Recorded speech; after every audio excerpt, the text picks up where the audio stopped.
All right, it looks like we have our first questions from participants. And that question is, in addition to the botulism death rate, Koloa are also at risk from feral cat predation.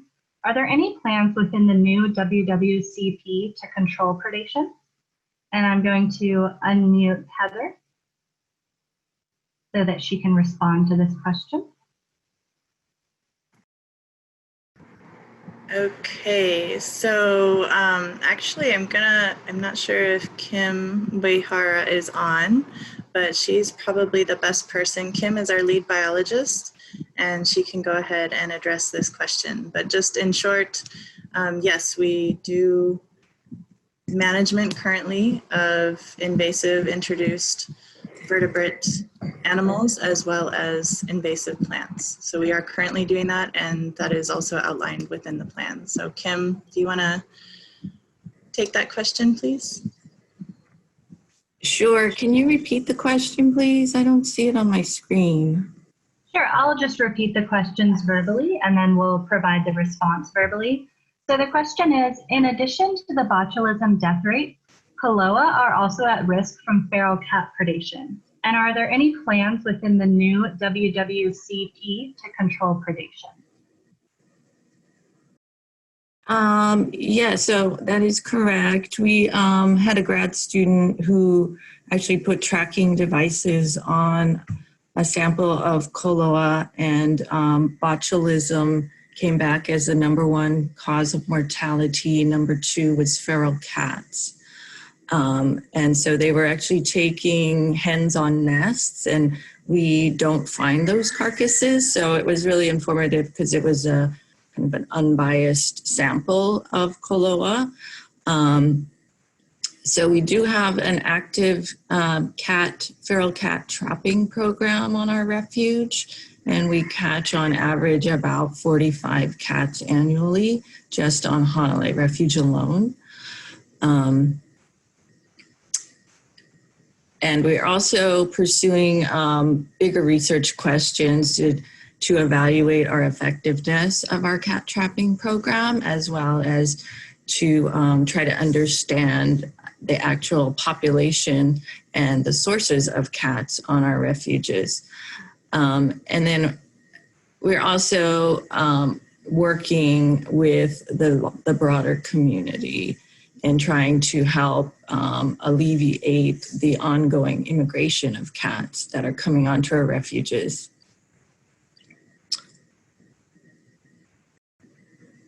Great, thank you, Kim and Heather, for those responses. And I'll put you back on mute now, Kim. And we'll move on and see if we have any other questions coming in through that Zoom chat feature. Again, you can access that chat feature if you go to the bottom of your Zoom screen, and then you can type your question into the chat window that will pop up. And please chat that over to Amy Lewis.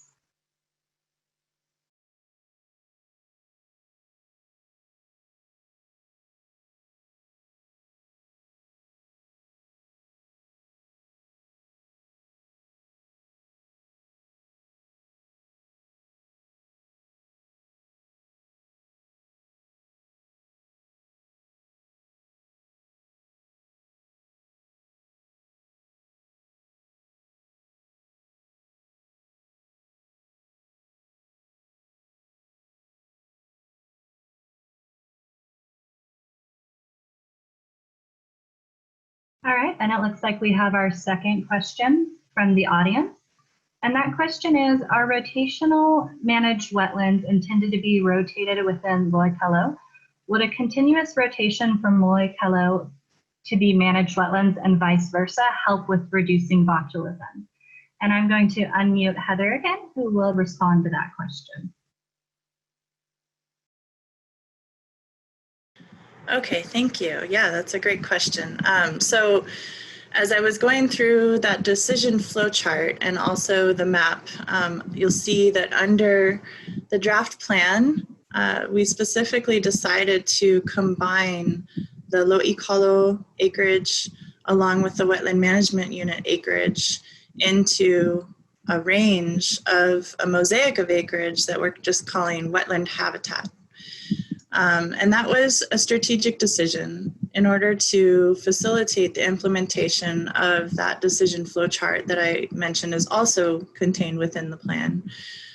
So to answer your question, the decision flow chart would allow us to implement potential management schemes, such as the one that you're describing, where we could potentially rotate areas to different types of management. So we would, for instance, could do wetland management unit within an area for a time and then convert it to low ecolo for a time. And then we could even fallow it for a specified amount of time to give it a rest, and then put it back into production or switch it back into a wetland management unit. So I will say that was the intention behind that mosaic of acreage and combining the two, and also for implementing that decision flow chart. But I will also note that it may not be as practical to do that on a regular basis. So as you're probably well aware, the colo areas are generally not similarly managed to our wetland management units. So for instance, our wetland management units are going to have a certain topography and certain depths that are conducive to facilitating the habitat, like some of those non-native beneficial wetland plants that we're trying to provide within those habitats, or invertebrate production within certain areas, or nesting areas like such as islands. So it is a lot of work to go back and forth between the two. So we wouldn't necessarily be doing that on a regular basis, but the draft plan does provide the option and the flexibility to implement a schematic like that. Lastly, I'll just close by saying that we're also looking at more so, I'd say, some of those best management practices, such as implementation of dry fallow time periods within certain avian botulism hotspots in particular, to really dry out the soils. So that allows us to not necessarily convert away from low ecolo within a certain area, but to give the area a rest and to conserve the soil and help aerate that soil so that the conditions are less likely to be conducive to avian botulism. Thank you. Great, thank you, Heather, for that response. And we'll move into question 3. And question 3 from the participant is, they were wondering if there is any consideration of vehicle strikes on Ohiki Road in the new conservation plan.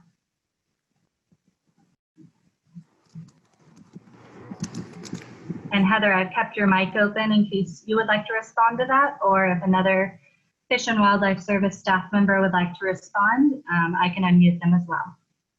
Perfect. Yeah, I can go ahead and jump in. I'll start off and then I'll see if Kim Uehara has anything to add to this. But essentially, so yes, we recognize that there have been vehicle strikes, which we've recorded over time, and in particular of our endangered waterbirds on the Hanalei National Wildlife Refuge. And this is definitely an issue along Ohiki Road. I'm not really going to get into some of the challenges we have with Ohiki Road, but I'll just say that it's not actually a refuge road, and it's not necessarily a county road either.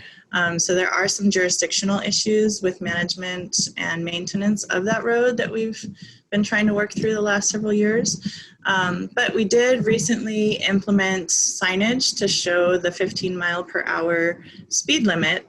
And I understand what you're saying. We do sometimes see that there is a lack of compliance with that speed limit, and we still are trying to work to get that under control. But this is really more of a law enforcement issue. I mean, certainly ties into management issue as well, because it is affecting our endangered waterbirds.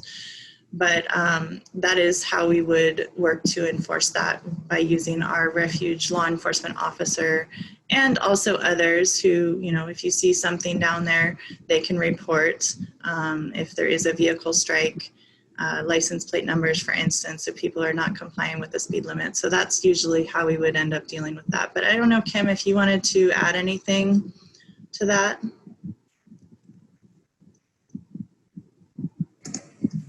Yeah, I think it is also a education issue. I've heard people are confused that the ala'iula is a feral chicken, and they're surprised when it doesn't get out of the road quickly.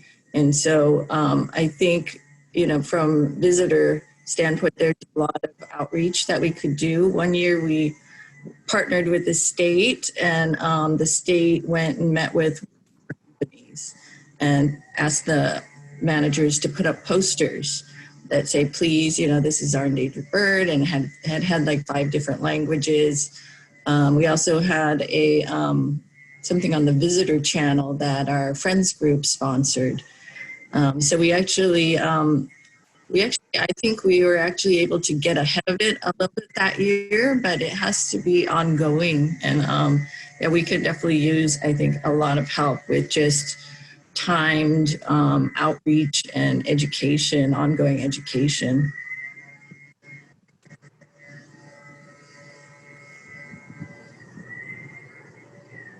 Great, thank you, Kim and Heather, for those responses. And we will continue to wait for more questions. And it looks like we got another question from our audience. So question 4 is, let's see here. Mention of livestock is being added to assist with vegetation management. It's relating to that. So the question is, which areas would this pertain to and what type of livestock? And I'll go ahead and unmute Heather again. Okay, thank you. Yeah, so I kind of went over it briefly, but on the slide that showed the map, it was essentially the area that was shown in partially green and also a cross hatching on the map. Yeah, maybe we can go back to it. Perfect, thank you. Yes, so where that little arrow says objective 2.1, kind of pointing there, you see that square, or almost a square, that has the cross hatching in it. So that is the area that was historically grazed pasture land, and we are considering within this plan to allow some type of grazing via the cooperative agricultural agreements.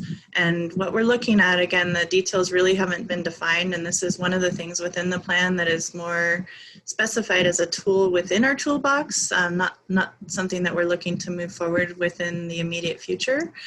But the cooperative agricultural agreement process would potentially allow us to go out and solicit applications for grazing permits within that area. And these grazing permits would be only allowed on a very short-term seasonal basis. And again, since it's a use that is subject to appropriateness and compatibility, we also have quite a few stipulations that are outlined to ensure prevention of take of endangered species and other unintended impacts that would not be consistent with the refuge purpose and mission. So essentially, what we would have to do to move forward with grazing on the refuge, since it's not currently a use that is allowed there, we would have to work toward implementing a grazing management plan. And so that would be sort of a step down that would further define some of the requirements to allow grazing on the refuge. So we're just not quite there yet. Again, it's kind of a conceptual idea at this point, but we wanted to go ahead and include it so that we could have that as a potential management tool in the future. Thank you. Great, thank you, Heather, for that response. And we'll move into our next question. And that question is that another section discusses the development of incentive mechanisms for the use of more sustainable wildlife-friendly farming practices. And the participant's question is, can you provide examples of these incentives and or styles of farming that you would deem friendly?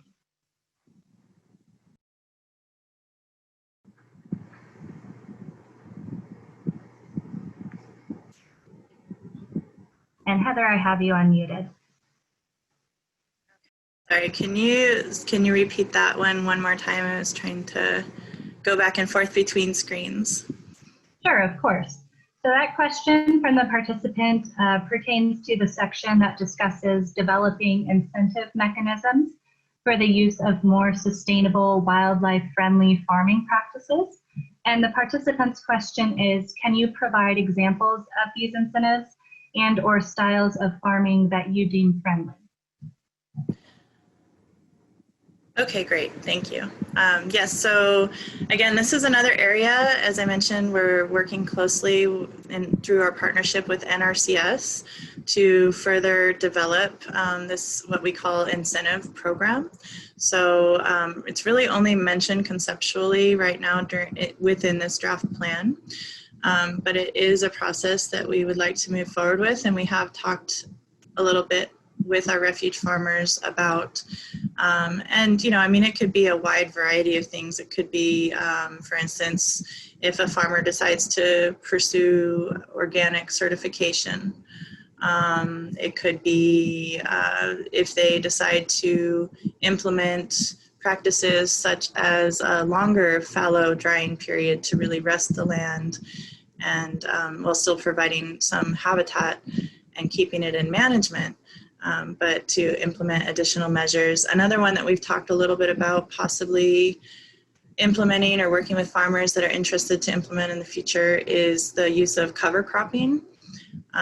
So, you know, use of cover cropping to amend the soils for a short time period in between harvest and replanting. And that would hopefully also help us to reduce the use of traditional chemical fertilizers within some of those areas. So again, it's there's still a lot of flexibility and a lot of discussions that need to happen there to build that out, but those are just a few ideas that we've talked about so far. Great, thank you, Heather, for that response. And we'll move into our next question. And that question is it possible to put speed bumps in on Ohiki Road as part of this plan?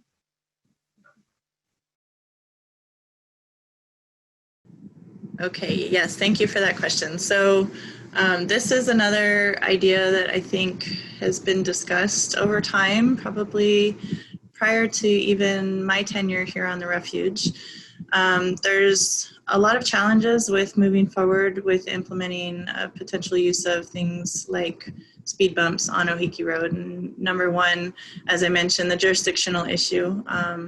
Right now, no one is really claiming actual jurisdiction over Ohiki Road. It's not a refuge road, so the refuge can't go in and just put in speed bumps because we don't own the road. And then similarly, you know, the county maintains the road and has done that since at least the time that it was paved and probably even prior to that. But I think there are some issues with the fact that the road also not only provides access to the refuge, but it is an access road for residences and other DLNR land that surrounds the refuge. So it's, again, would have to be a larger discussion with a lot of stakeholders, and then, of course, trying to address the issue of who makes the decision, since the U.S. Fish and Wildlife Service is not the decision maker and does not have jurisdiction over this road.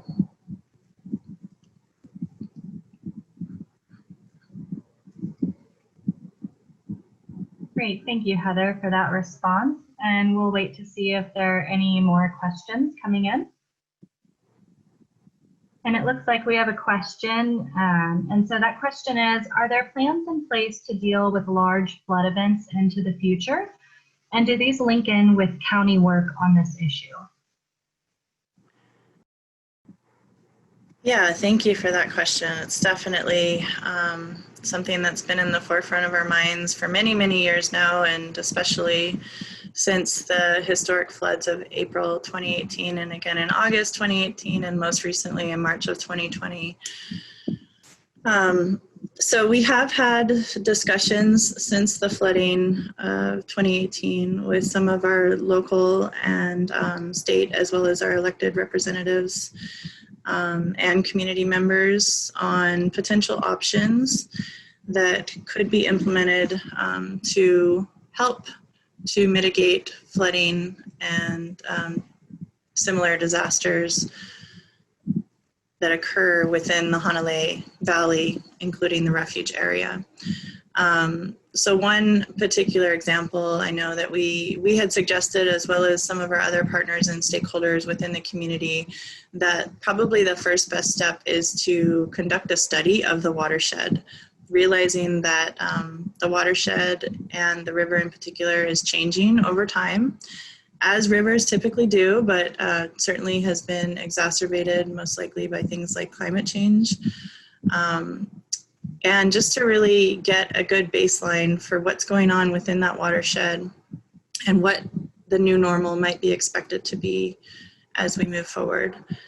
So I think that some of our partners, I haven't heard full confirmation, but it sounded like they have been working with elected officials and other sources to try and get some grant monies to facilitate that study, and we would certainly be a partner within that context. And additionally, we'd like to continue to work with the local community and our partners on resiliency planning. I think it's really important, and definitely saw that in 2018, but we've really seen that over time. I mean, it's a river valley and it floods regularly. And as floods continue to become more intense and more frequent over time, we need to plan on how we're going to adapt to that changing system.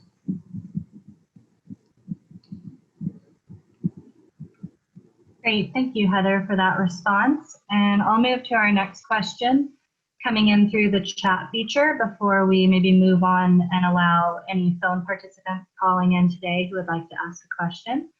So I'll read this next question now. And this question relates to the statement that each permittee must cooperate with the refuge on developing fertilizer or herbicide management plans. And the question is there a move towards reduction of fertilizer amounts or increasing recommendations for farmers to move towards organic practices to help reduce toxin loads in the water system, which could help reduce botulism outbreaks as well as improve water quality in the Hanalei River? Okay, great. Yeah, thank you for that question. I mean, I think we mostly addressed that earlier in talking about our partnership with NRCS. That is really the main mechanism right now that we'd like to continue to move forward with, and working with our refuge farmers and NRCS to outline targets and best management practices that could possibly be implemented on the refuge to continue to improve water quality and also to help alleviate avian botulism outbreaks over time. In addition to that, we're already currently required to do reporting each year. So as we move toward evaluation at the end of the permit cycle each year, we require reporting for fertilizer and herbicide use. And again, that is something that the U.S. Fish and Wildlife Service has to report through our systems as well to track for those public uses like farming on the refuge. So that is something that at least provides us with a baseline. And we've also worked with interns and other researchers, such as those that we brought together through the Avian Botulism Task Force meeting and other efforts to just try and brainstorm on ways that we can continue to implement sustainable farming practices that are a win-win for both the refuge and our refuge farmers. Great, thank you, Heather. And it looks like we don't have any additional questions coming in through the Zoom chat feature at this time. And we're going to move on to allow our phone participants the opportunity to ask a question if they would like. And so if you are calling in through the phone today and you do have a question, please press *9 on your phone keypad to access the raise hand feature to let staff know that you have a question. And when it is your turn, I will identify you by the last 4 digits of your phone number, and I will then unmute you so that you can ask your question. So please remember to speak once prompted. So we'll allow our phone participants, if they do have a question at this time, they can press *9 to raise their hand. And we will let you ask your question, and a Fish and Wildlife Service staff member will respond to it.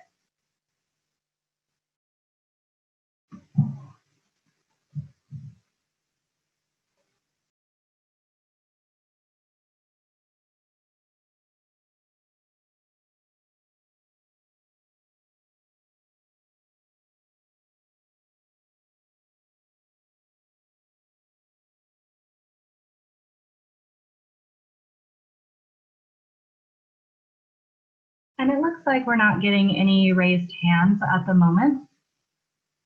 So we'll move on to maybe one last question coming in from participants using the Zoom chat feature, and then we can move on to the public comment portion of our meeting today. And so the question that just came in is, does Fish and Wildlife Service have any thoughts on how public access to the refuge could be increased in a wildlife-friendly way?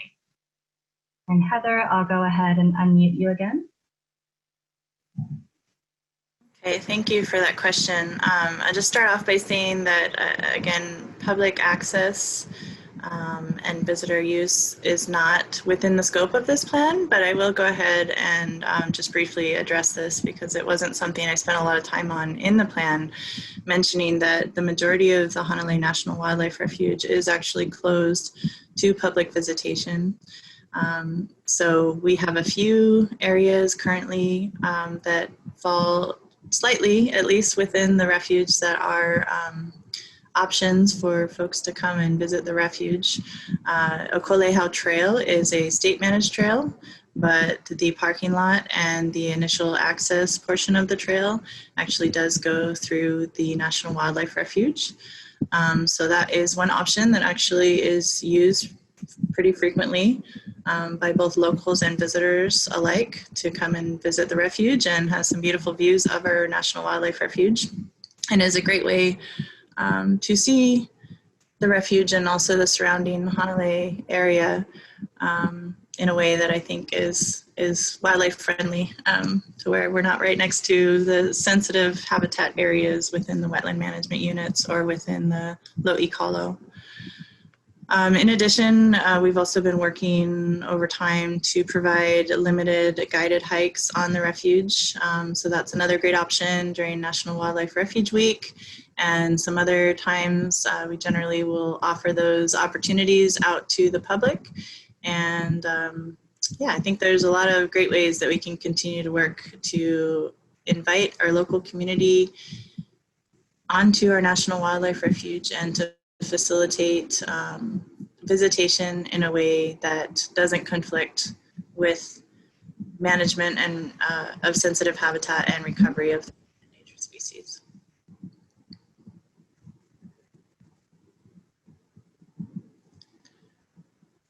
Great, thank you, Heather. And we'll actually finish off with one last question before we move into the public comment portion. And this question is, could the restoration of native populations of invertebrates and fish contribute to the improvement of water quality and consequently help with fighting botulism?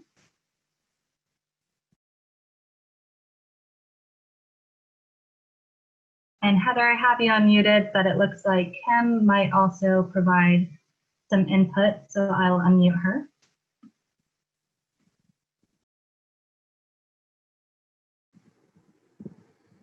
Yeah, Kim, if you wanted to address this one, why don't you go ahead? Otherwise, I can try to take a stab at it.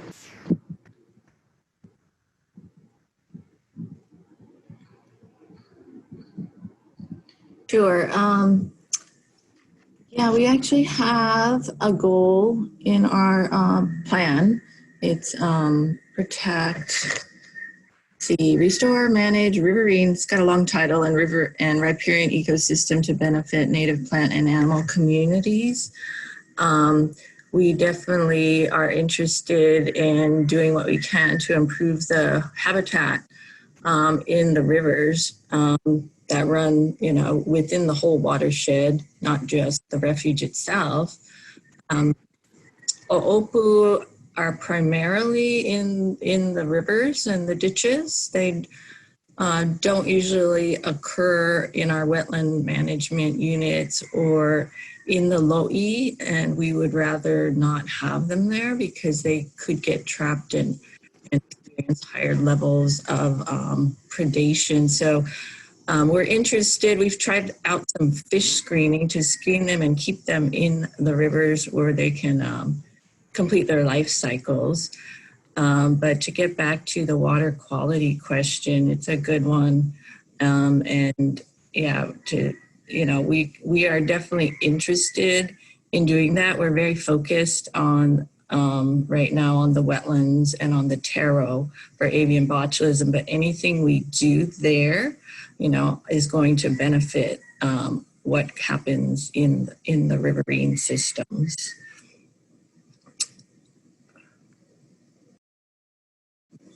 Great, thank you, Kim, for that response. And I'll put you and Heather both back on mute now, because at this point, it looks like we're not getting any further questions in through chat, and I don't see any raised hands on the phone today to ask a question.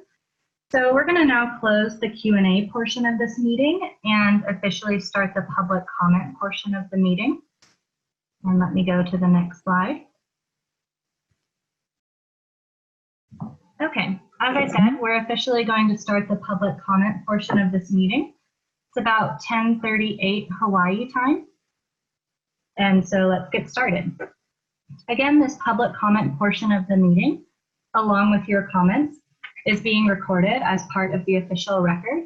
And as a reminder, your camera and mic controls will be restricted during this time. So you will only be able to talk if and when I unmute you. So please remember to speak once prompted. And I'm now going to walk through the order in which we're going to accept comments from the public today. As you can see on the screen, we'll first walk through or call on participants who requested to offer a comment when they pre-registered using the registration link. And after allowing these participants to offer their comments, we will then open the public comment period to anyone who would like to offer a comment who is on the meeting today. We'll first go through those participants who request a comment using that chat or the Zoom web portal or Zoom app, and then we'll move on to participants who are calling in over the phone today.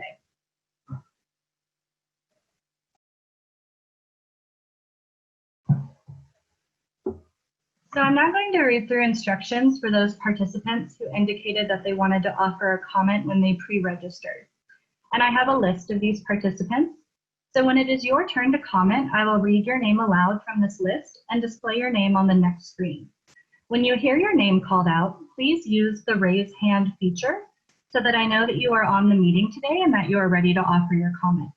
You can access the raise hand feature by going to the participants list and then selecting the raise hand feature at the bottom of the participants list. And you can access your participants list at the bottom of your Zoom screen. Or if you are calling in through the phone, please press *9 to use that raise hand feature so that I know that you are ready to offer your comment. Once you have raised your hand, I will then unmute you so that you can provide your comment. And you may be double muted, so if that's the case, I will prompt you to unmute yourself on your end so that we can hear you. And please spell out your first and last name for the record today before providing your comment. And the Fish and Wildlife Service asks that you keep your comment limited to about 3 minutes today. We ask that you be respectful of this time limit in order to allow others the opportunity to offer their comment who are on the meeting today.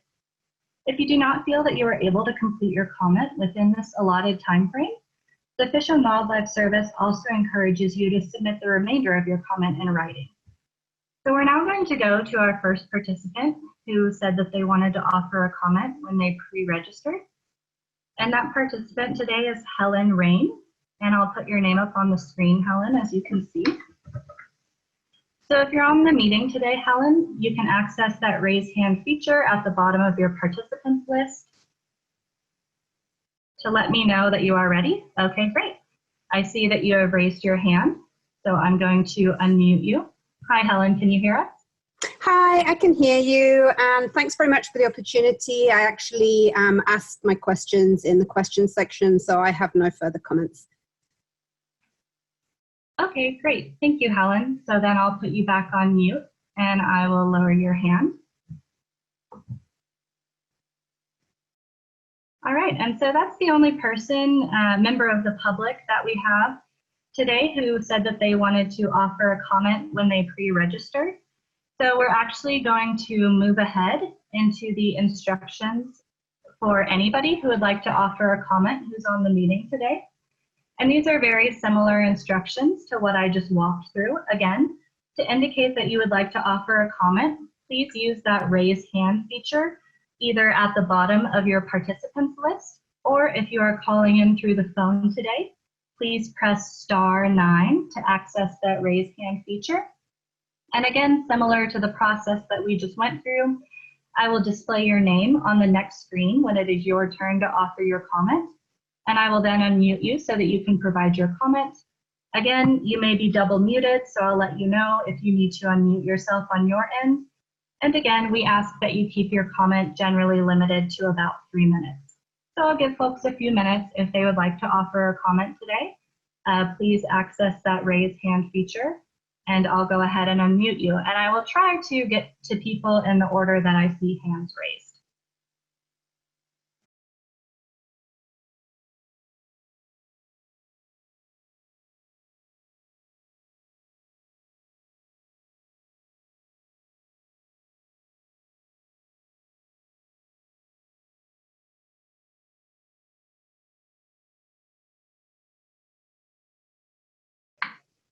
And again, you can see the instructions on the screen. If you want to offer a comment today, we welcome public participation and would love to hear your comments. So please use that raise hand feature at the bottom of your participants list or by pressing *9 on the keypad of your phone.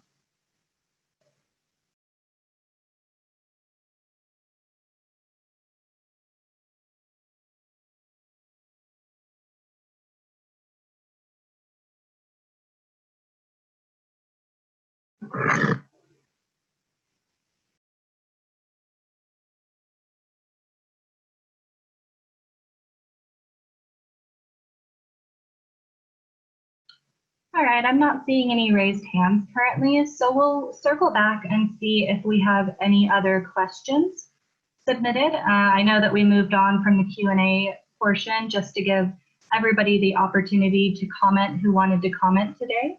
But if we have more questions while we're waiting for anyone who would like to offer a comment, we're happy to take those, and a Fish and Wildlife Service member can respond to those questions. So again, while we wait for anyone who might have a comment, if you have a question, please go ahead and send that over to Amy Lewis at this time.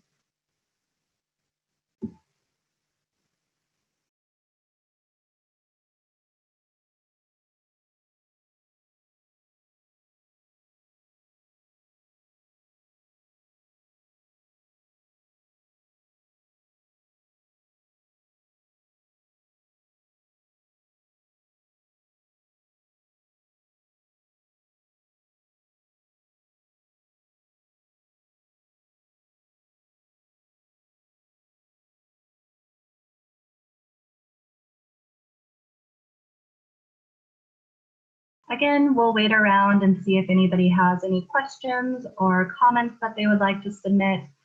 If not, we'll move into the closing remarks slide, and Heather can lead us through the last closing remarks of the meeting, but we'll give folks a few more minutes here in case they do have any questions or comments today.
All right, looks like we aren't getting any raised hands and no further questions submitted through the Zoom chat feature.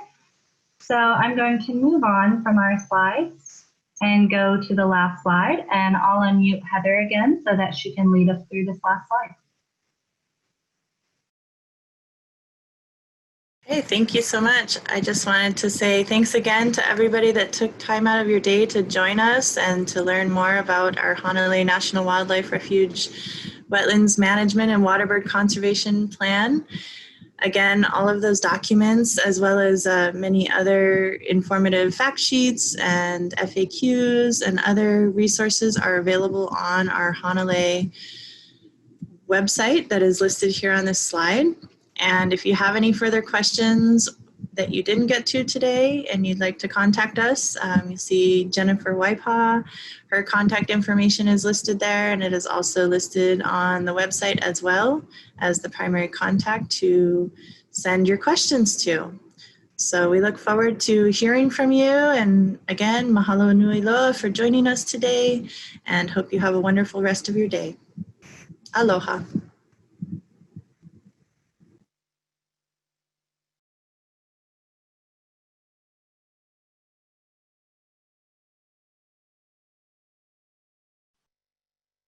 And so it looks like we got our first question from participants. And that question is, regarding the nest buffer, are there additional requirements for nests that are found on dikes rather than loi? For example, to avoid the dike altogether, or just the same 6-foot buffer? And I'm going to unmute Kim, who's going to answer this question today.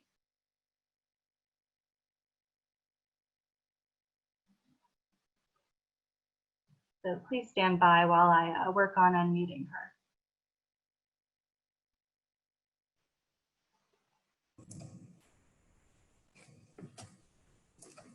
her. Hi, Kim. I now have you unmuted. Okay, thanks. So the question was, do we have additional requirements if nests are found on dikes versus inside the lo'i? What we do right now is we'll go out and stake the nest about 4 to 6 feet on either side of the dike. We don't have a designated buffer that we require around that nest, but we do inform the farmer. The farmer's responsible for making sure all his workers know about it. And we try to monitor it as closely as possible until it hatches.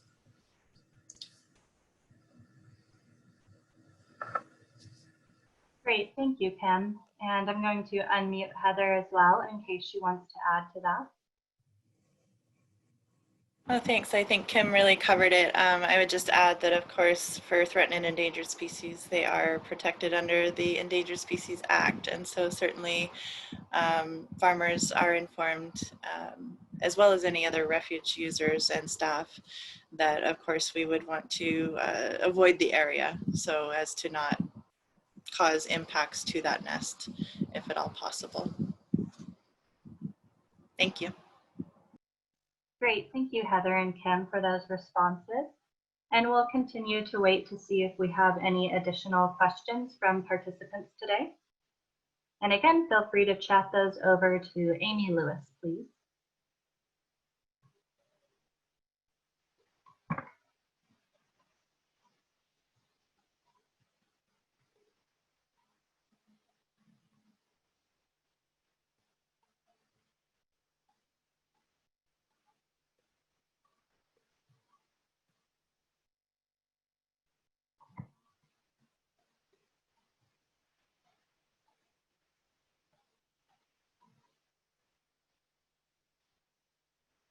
All right, we have our second question from participants.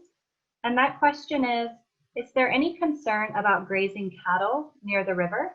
And I'll go ahead and unmute Heather again so that she can respond to that. Okay, yes, thank you for that question. So again, within this plan, we did outline some specific requirements under the compatibility determination and in order to be able to consider allowing grazing within that area that I showed on the map. As of right now, before we actually would implement any grazing on the refuge, we would also have to complete a grazing management plan. So that would also help to detail some of the requirements and some of the minimization measures that we would implement to avoid any impacts as a result of the grazing. But I will say that we do require fencing. And so we're talking about at least a minimum of 150-foot setback. More whenever possible, but a minimum of 150-foot setback from the river areas to prevent any potential erosion or other contamination into the river.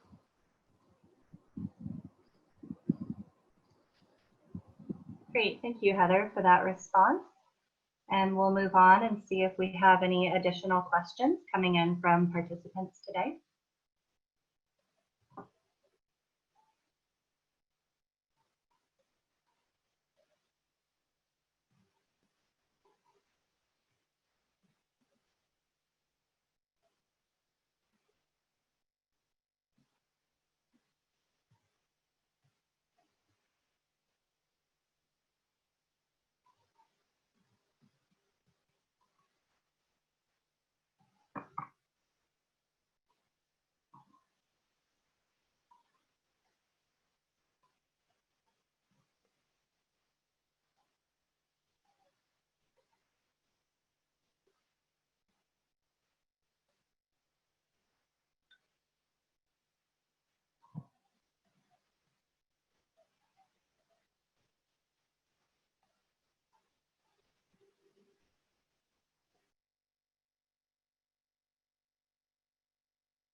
All right, it looks like we aren't getting any additional questions coming in through that chat feature. And I don't see anyone who's joined on the phone today. So I'm not going to repeat those instructions. So at this point, if we have no more questions, we're going to now move on to the public comment portion of the meeting. But if you do have any additional questions, please do feel free to chat those over to Amy Lewis, and we can wrap back around to them as time allows after we get done with the public commenting portion of the meeting. But right now, we just want to move on to allow anyone who wants to offer a comment the opportunity to give that comment today. Okay, so as I said, we're now moving on from the Q&A portion of the meeting, and we're officially going to start the public comment portion of the meeting to receive comments related to the draft plan. It's just about 6:00 p.m. Hawaii time, so let's get started with the public comment portion. Again, this public comment portion of the meeting, along with your comments, is being recorded as part of the official record. And as a reminder, your camera and mic controls are still restricted during this time, so you will only be able to talk if and when I unmute you, so please remember to speak when prompted. I'm now going to walk through the order in which we will accept public comments from participants today. First, we will call on participants who requested to offer a comment when they pre-registered using the registration link. After allowing these participants to offer their comments, we will then open the public comment period to anyone on the meeting today who would like to offer a comment. And we'll first go through those participants who request a comment using the Zoom web platform or Zoom app. And if we do have anyone calling in over the phone, we will get to those participants after that.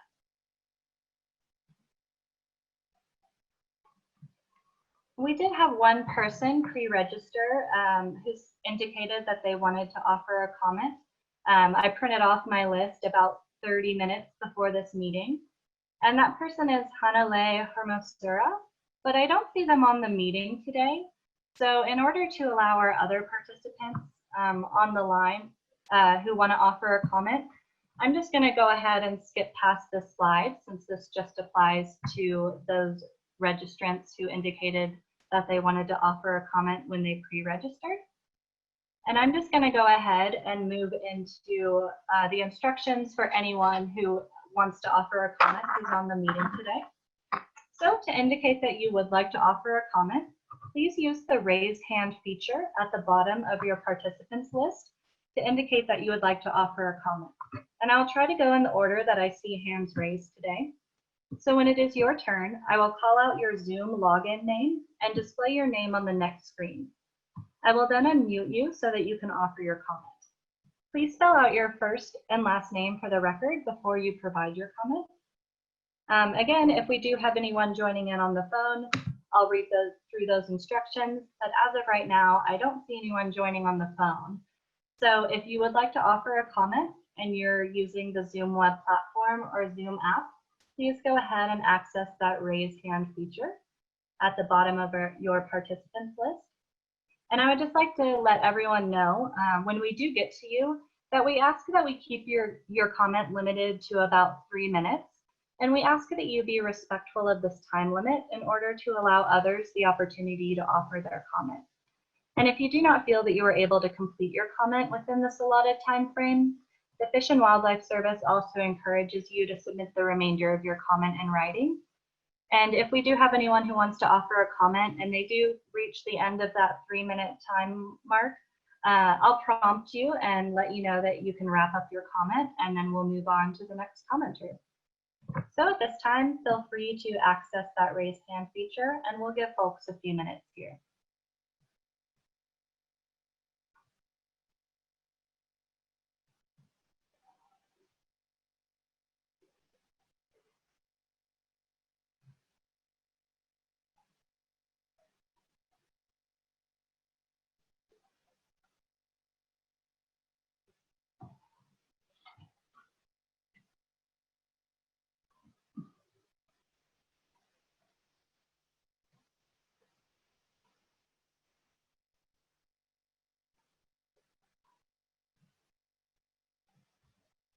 And just a reminder, while folks are deciding if they'd like to offer a comment, feel free if you have any additional or follow-up questions. Again, please do send those over to Amy Lewis, because I do think that we will have time during the meeting today to wrap back around to that Q&A session and answer some more questions from participants.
All right, I'm not seeing any raised hands, and I don't think we have received any new questions from the audience. So I'm now going to turn it back over to Heather, who's going to lead us through the closing remarks.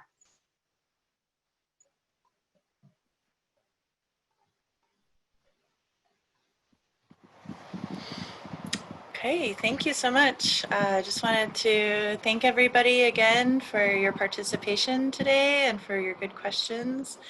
And we look forward to hearing your comments as well. So if you think of any questions after the fact and you'd like to get in touch with us, please feel free to visit our website for the Hanalei National Wildlife Refuge, which is listed here on this slide. And you can find the plan, all the associated documents, such as the NEPA document. We have lots of FAQs and fact sheets and other resources that are really helpful. And then you can also contact Jen Waipaw at the number provided or via email, and that contact is up there on the slide. And again, just want to say mahalo for taking the time to be with us, and we look forward to hearing from you. Have a great night, everyone.